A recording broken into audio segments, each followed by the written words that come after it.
Hello guys, this is MJ and welcome to my vlog. Sa video na to, gusto ko sanang i-share sa inyo yung hotel kung saan ako nagstay for 3 days and 2 nights.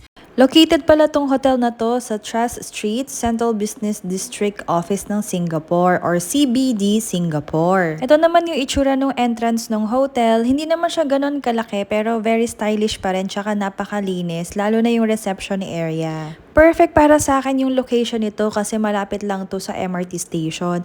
In between pala to ng Maxwell and Tanjong Pagar Metro Station. Accessible din yung area kasi malapit lang to sa mga convenience store tulad ng 7-Eleven.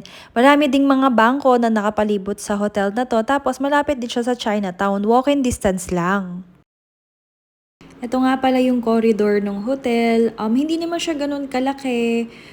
Very sleek din yung appearance niya and very modern. Tapos, isa sa mga una kong napansin yung linis niya. Siguro talagang malinis dito sa Singapore. Meron din pala silang pinoprovide ng common kitchen and common washroom para sa lahat ng nationalities at walang gender na pinipili. Pagbukas ko nga ng pinto, akala ko room ko na. Ngayon pala, meron pang maliliit na mga rooms na pinartition. Meron palang sariling app ang hotel na ito para kapag bubuksan mo na yung room na na-assign sa'yo is itatapat mo lang yung app dun sa pintuan. Ito guys, yung area kung saan ko nilagay yung mga gamit ko. Napakaliit lang naman. Pero napakalinis talaga eh. Tapos ito lang yung gamit. Merong sampayan ng hanger. Tapos ito na yung bed ko. Ayan, medyo magulo lang siya kasi kagabi talagang pagod na pagod din ako at kakarating ko lang din dito sa hotel na to.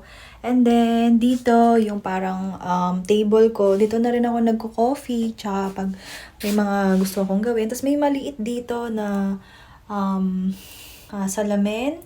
And then, meron din salamin dito. Ayan. So, ganito lang talaga siya kaliit, guys.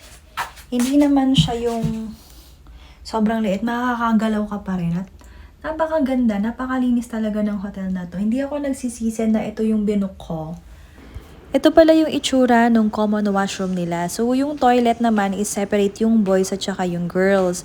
Pero napakaganda at saka napaka-modern ng design. Tapos may dalawang hair dryer pa, hindi kayo mag-aagawan. Satisfied talaga ako sa hotel na to kasi kahit na maliit siya, very compact at napakalinis. Yun kasi yung gusto ko talaga sa mga tinutuluyan ko. Di baling maliit, basta malinis at saka yung privacy napaka-importante kasi meron tayong mga gamit or ako meron akong gamit.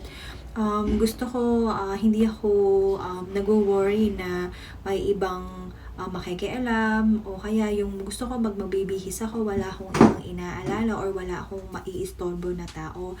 So, ito yung itsura nung hotel na tinuluyan ko dito sa Tanjong Pagar, Singapore.